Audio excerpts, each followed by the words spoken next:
हवा में एक अजीब सी भारीपन था। आर्यन उस खाली कमरे के बीचों बीच खड़ा था, जहां अब सन्नाटा नहीं बल्कि एक अजीब सी सरसराहट गूंज रही थी। वो साया जो फर्श पर रेंग रहा था, अब दीवार पर खड़ा होकर आर्यन की ऊंचाई के बराबर हो चुका था। उस साये के पास कोई चेहरा नहीं था, लेकिन आर्यन को महसूस हो रहा था कि वह उसे देख रहा है। आर्यन ने घबराकर कमरे का दरवाजा खोलने की कोशिश की, लेकिन वह जाम हो चुका था। उसने पीछे मुड़कर देखा तो उसकी रूह कांप गई। मेज पर रखा पानी का गिलास अपने आप हवा में उठा और फिर फर्श पर चकनाचूर हो गया। पर साये ने गिलास छुआ तक नहीं था, वह तो बस दीवार पर स्थिर था। आर्यन को समझ आया, जो हरकत साया दीवार पर कर रहा था, हकीकत में वह चीज कमरे में घट रही थी। साये ने दीवार पर अपना हाथ उठाया और अपने गले पर फेरने का इशारा किया। ठीक उसी पल आर्यन को अपने गले पर एक अदृश्य दबाव महसूस हुआ। उसका दम घुटने लगा।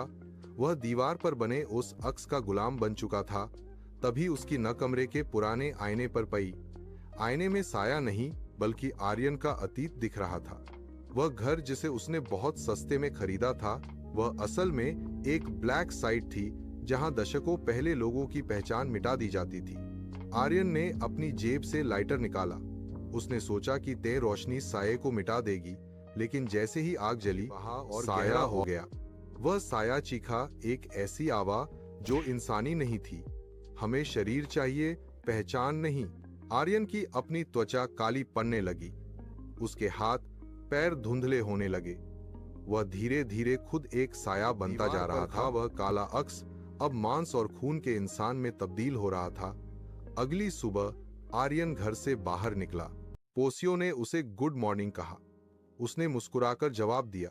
सब कुछ सामान्य था, लेकिन अगर कोई गौर से देखता तो धूप में चलते हुए उस आर्यन के पैरों के नीचे कोई परछाई नहीं थी। असली आर्यन अब उस कमरे की उसी धुंधली दीवार में कैद हो चुका था, जो सिर्फ रात के अंधेरे में रोशनी